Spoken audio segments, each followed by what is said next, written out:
14 de abril, San Justino el filósofo, apologista y mártir, del año 103 al 167. En el año 72, dos después de la destrucción de Jerusalén, el emperador Vespasiano hizo reedificar la ciudad de Siquén, célebre por el encuentro de Jesús con la samaritana junto al pozo de Jacob. La llamó Flavia Neápolis, hoy Naplusa, y la repobló con familias procedentes de Italia. En el seno de esa colonia romana nació San Justino, en los primeros años del siglo II, probablemente en el 103. Sus padres eran paganos y él dice de sí mismo que era un incircunciso. Como casi todos los hombres de letras de aquella época, aunque exteriormente aparentaban adhesión al politeísmo, no tenían la menor fe en semejantes doctrinas. La razón humana había conquistado por fin la verdad de la existencia de un solo Dios, y las enseñanzas de los filósofos coincidían casi con unanimidad en ese punto. Además, aunque los miembros de la colonia romana de Neápolis apenas tenían trato con los habitantes de la región, no es probable que Justino ignorase en su infancia el monoteísmo y la moral de los judíos. Dios, en su bondad, le había concedido alma recta y espíritu penetrante, y ávido de saberlo todo. El deseo de conocer a ese Dios único fue su pasión, y para hallarlo pasó de una a otra escuela y de un filósofo a otro, de los que entonces tenían más predicamento, en busca de la verdad. Desde mis años juveniles, dice de sí mismo, me sentí dominado por un amor ardiente a la filosofía. Me puse bajo la dirección de un estoico, pero después de haber estado mucho tiempo con él, me convencí de que no aprendía nada de Dios, cuyo conocimiento, según afirmaba, era inútil. Me separé de él para seguir a un peripatético hombre de gran finura de espíritu, según propio parecer. A los pocos días me habló de los honorarios que debía darle para que sus lecciones fueran provechosas para los dos. No podía yo concebir cómo un alma tan baja fuese la de un filósofo, porque la sabiduría no se vende, y sin más me aparté de su lado. Después acudí a un pitagórico de gran reputación y que también estaba muy pagado de su saber. Al exponerle mi deseo de ser discípulo suyo, me replicó: perfectamente, amigo mío, pero ¿sabes la música, la astronomía y la geometría? Sin esos conocimientos preliminares que desprenden el alma de los objetos sensibles, no podrás profundizar en los secretos de la filosofía ni llegar a la contemplación de la belleza y de la bondad soberanas. Confesé ingenuamente que ignoraba esas ciencias y sin más formalidades me despidió. Quedé grandemente decepcionado de mi desventura y tanto más afligido cuanto que atribuía cierto mérito a aquel doctor. Pero como los estudios preliminares que de mí exigía tenían que ser necesariamente muy largos, no me sentí con suficiente valor para vencer tan dura prueba. En la incertidumbre en que me hallaba, decidí acogerme a los platónicos. Había en mi ciudad un hombre de buen juicio y de los más distinguidos de entre ellos.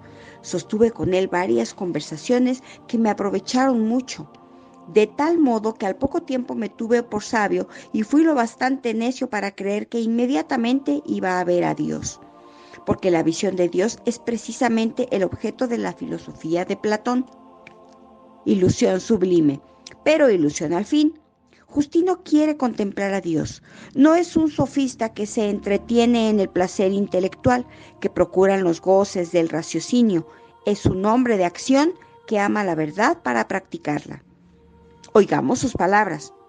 Cierto día me paseaba por la orilla del mar y noté que un anciano seguía mis pasos. Era de majestuosa presencia y respiraba toda su persona gravedad y dulzura. Al encontrarnos entramos en conversación. Desde las primeras palabras manifestó el anciano su desconfianza en la filosofía y por una serie de objeciones insospechadas que planteaban nuevos problemas insolubles para la razón. quebrantó la confianza del joven en sus maestros y le obligó a confesar que habían presumido demasiado de las fuerzas humanas. Todos los filósofos, dijo el anciano, se han extraviado en las sendas del error y ninguno de ellos ha conocido bien ni a Dios ni al alma razonable. Si ellos no pueden enseñarnos la verdad, exclamé entonces, ¿a qué maestros debemos seguir? En tiempos muy remotos, contestó el anciano, y muy anteriores a los filósofos, hubo hombres justos y amados de Dios, que inspirados por el Espíritu Divino, vaticinaron cuanto ocurre en el mundo. A esos hombres se los llamó profetas. Solo ellos conocieron la verdad y solo ellos la anunciaron a los hombres, predicaron lo que de lo alto les fue revelado y sus escritos que todavía poseemos nos dan a conocer perfectamente la primera causa y el último fin de todas las cosas. Para establecer la verdad de las cosas no empleaban ni disputas ni sutiles razonamientos.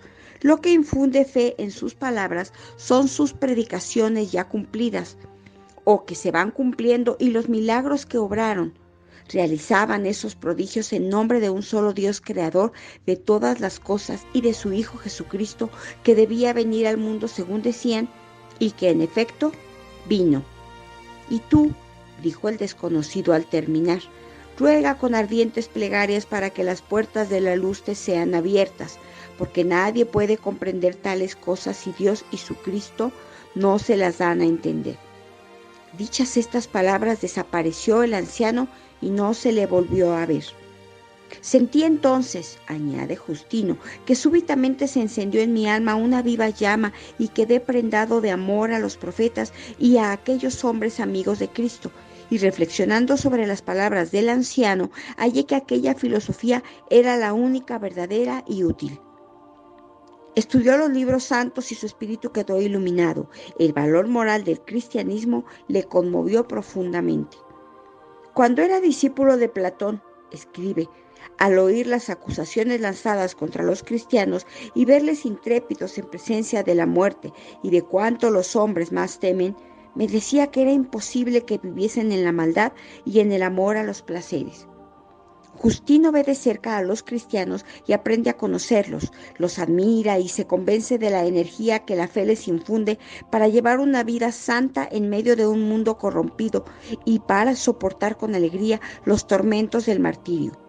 Abraza con amor una fe que da tales prendas de inmortalidad y se hace bautizar.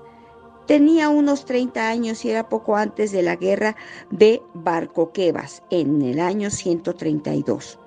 Desde entonces llevó una vida austera y santa, y devorando por la llama del apostolado, consagró su vida a la enseñanza y a la defensa del cristianismo. Las primeras escuelas cristianas.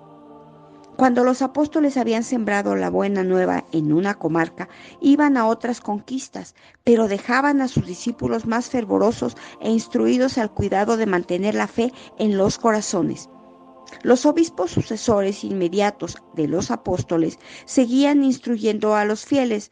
Más tarde, los pontífices prepararon sacerdotes que enseñaban públicamente la religión cristiana y demostraban por la razón la falsedad y lo absurdo del paganismo. Así nacieron las escuelas cristianas. Justino no fue sacerdote, ni siquiera diácono, pero no se creyó por eso dispensado de enseñar.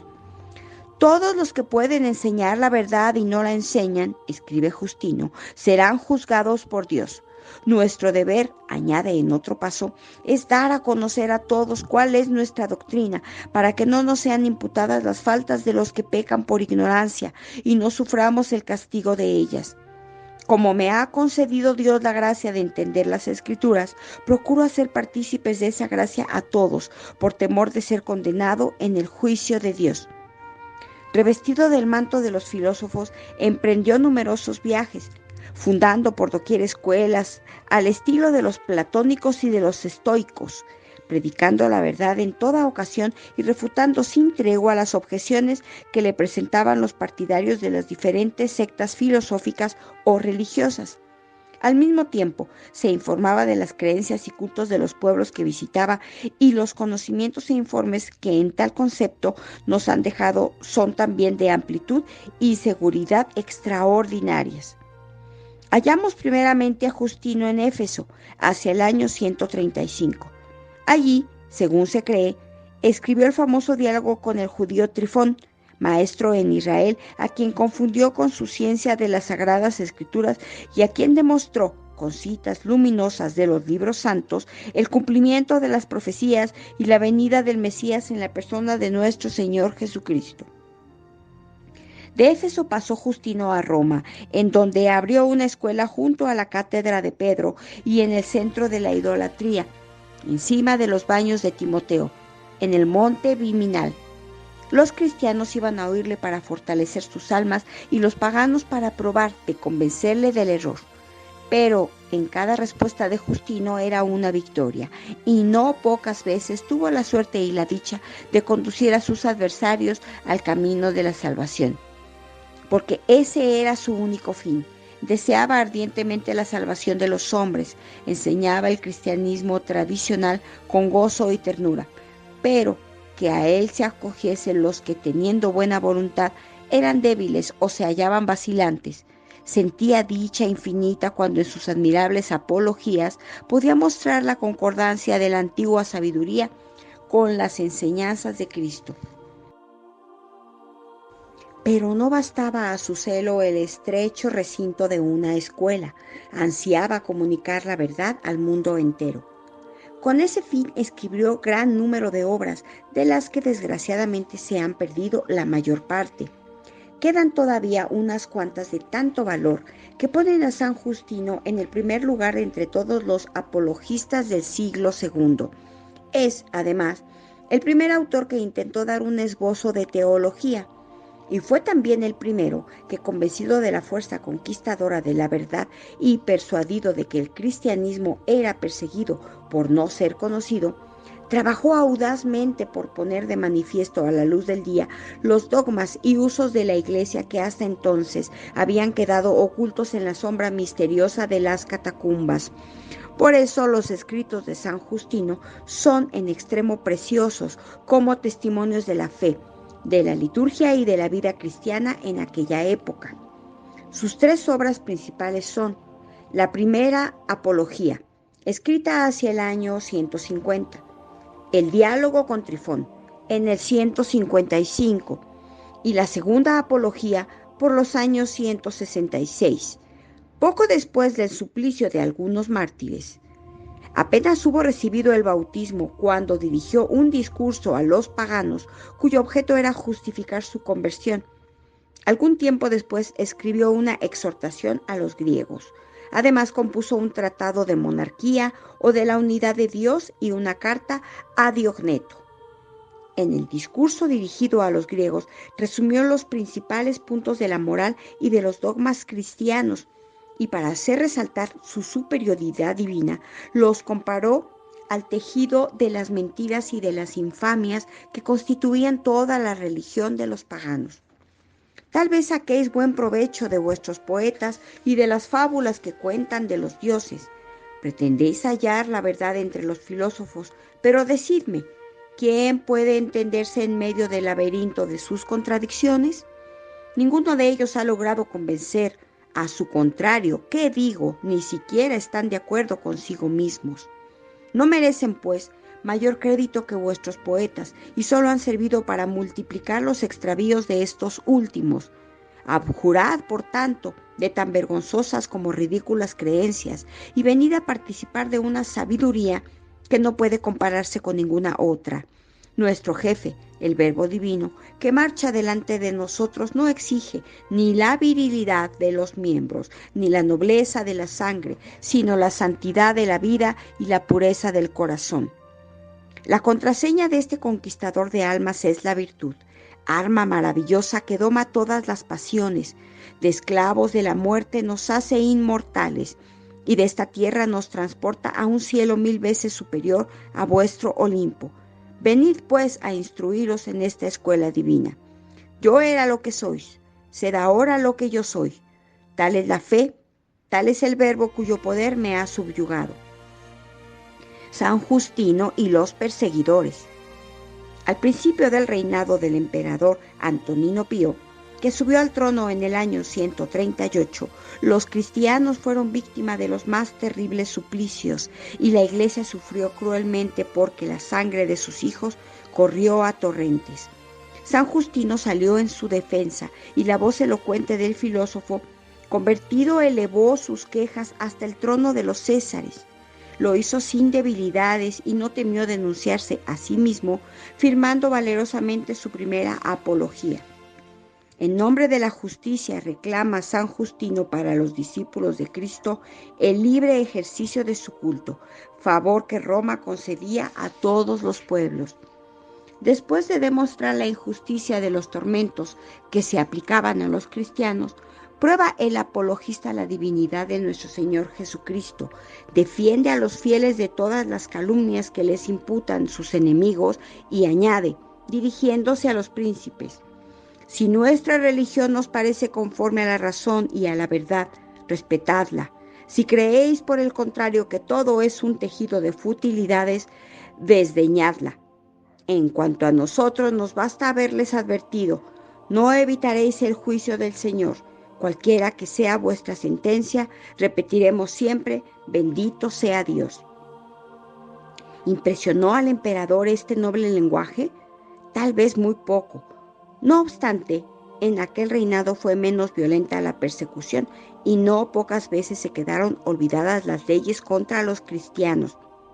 Pero la paz fue poco duradera, porque Marco Aurelio, que sucedió a Antonino Pío en el 161, puso en vigor los edictos de muerte contra los hijos de la Iglesia. Pretendía obligar a todos los fieles a sacrificar a los ídolos. Entre los cristianos surgió entonces un caso de conciencia pródigo en discusiones. Una mujer de mala vida que se había hecho cristiana intentó inducir a su marido a que le siguiese en la senda de la salvación, hablándole de los fuegos eternos reservados a los que viven en la incontinencia y la degradación, sin que lograse nada a pesar de sus esfuerzos. Temiendo desde entonces participar de sus crímenes y de sus impiedades, se separó de él. El pagano la denunció a los jueces y la desgraciada mujer fue condenada a muerte por haberse apartado de la compañía de un hombre con quien no quería compartir la corrupción. Ese crimen le sirvió a Justino de ocasión para escribir su segunda apología, complemento de la primera, y la dirigió a Marco Aurelio. Los acentos de esta nueva defensa no eran menos enérgicos que los de la primera, pero no surtieron efecto alguno. Tenía el emperador por favorito a un filósofo cínico, Crescente, que por su mala vida y su avaricia se hacía odioso a los mismos idólatras, y era él el que más acusaba a los cristianos de adúlteros, homicidas y de otros actos abominables. Había llamado a Justino varias veces a controversia pública y siempre había salido cubierto de vergüenza y confusión, quedando patentes sus mentiras y sus hipocresías, sin que nunca hubiese logrado coger en falta a su adversario. El pagano se vengó de tantas derrotas, haciendo encerrar a Justino en un horrible calabozo. ¿Cómo saben morir los cristianos? Otros 6 confesores llamados Carito, Caritana, Elbepisto, Hierax, Peón y Liberiano tuvieron el honor de compartir la cautividad y el martirio glorioso del ardiente defensor de la Iglesia. Ponemos el relato sacado de las actas. Justino y sus compañeros fueron conducidos al tribunal del prefecto de Roma, Rústico. «Sé dócil a los decretos de los emperadores», dijo el juez al filósofo cristiano, «y ofrece incienso a nuestros dioses. Obedezco los preceptos de Cristo, y nadie tiene derecho a obligarme a violarlos», respondió el intrépido confesor de la fe. «He estudiado sucesivamente en todas vuestras escuelas de filosofía y he abrazado la fe de los cristianos porque es la única verdadera, aunque tenga tantos adversarios cuantos son los esclavos del error». «Miserable», interrumpió el pagano, «¿cómo te atreves a alabarte de profesar semejante doctrina?» «Sí, me glorío de participar de la religión de los que adoran a un solo Dios creador del universo y confiesan que Jesucristo Su único hijo vino a la tierra según la predicción de los profetas, para salvar a todos los hombres, de los cuales él será juez supremo en el último día del mundo. Dime, ¿dónde tenéis vuestras reuniones? Nos reunimos donde quiera que podemos. Nuestro Dios está en todas partes y no se le puede circunscribir a los límites de un espacio cualquiera, aunque sea invisible. Llena la inmensidad de la tierra y de los cielos. Le adoramos en todas partes y por doquier cantamos sus grandezas y sus glorias. Esa respuesta no satisfizo al prefecto, que deseaba coger de una sola redada a todos los sacerdotes y fieles de la Iglesia de Roma. Quiero saber, dijo, ¿dónde se reúnen los cristianos en esta ciudad? Pero Justino, lejos de denunciar a sus hermanos, se contentó con dar su propio domicilio. Vivo cerca de las termas de Timoteo. Todos los que han querido venir a mi casa han recibido de mí la enseñanza de la doctrina, única verdadera que profesaré hasta la muerte. Rústico preguntó a todos los demás acusados si eran cristianos. Confesaron todos animosamente su fe. Y dirigiéndose de nuevo a Justino le dijo: escúchame pues, filósofo, cuya sabiduría y elocuencia tanto se ponderan. ¿Crees seriamente que subirás al cielo cuando te haya hecho destrozar el cuerpo a fuerza de azotes y te hayan cortado la cabeza? Si tales son los suplicios que me reservas, espero merecer la recompensa otorgada a cuantos confiesan la fe de Jesucristo, y tengo la certidumbre de que la gracia divina me concederá eternamente los goces celestiales.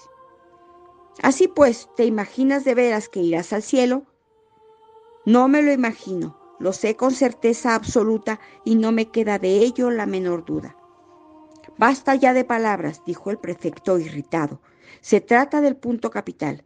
Sacrificad todos a los dioses. Si no obedecéis de buen grado, os forzarán a ello las torturas. Tomó Justino la palabra en nombre de todos y dijo: lejos de temer esos suplicios, queremos tener la gloria de sufrirlos en nombre de Jesucristo nuestro Señor. Ese será nuestro inmortal honor en el tribunal de ese juez supremo, cuando todos los hombres comparezcan ante él. Los otros 6 mártires contestaron unánimes: no sacrificaremos jamás a los ídolos. Entonces Rústico dictó la sentencia en estos términos: por no haber querido sacrificar a los dioses ni obedecer a los edictos del emperador, esos rebeldes son condenados, según los términos de la ley, a sufrir primero la pena de la flagelación y a ser después decapitados. Los santos confesores fueron conducidos al lugar destinado a las ejecuciones. En el camino cantaban las alabanzas del Señor. Después de haberlos azotado, dicen las actas de los mártires, cortó la cabeza el hacha del ejecutor, y sus almas volaron al reino de Cristo nuestro Señor, a quien se dé honor y gloria por los siglos de los siglos. Sucedió eso hacia el año 165 o 166, en los primeros del reinado del emperador Marco Aurelio, apellidado el filósofo, y que, según decía, hacía diariamente el examen de conciencia. La Iglesia latina celebra la fiesta de San Justino el 14 de abril y la Iglesia griega el 1 de junio. León XIII extendió su culto a toda la Iglesia en 1882. San Justino es el patrono de las almas rectas, sinceras, decididas y valientes.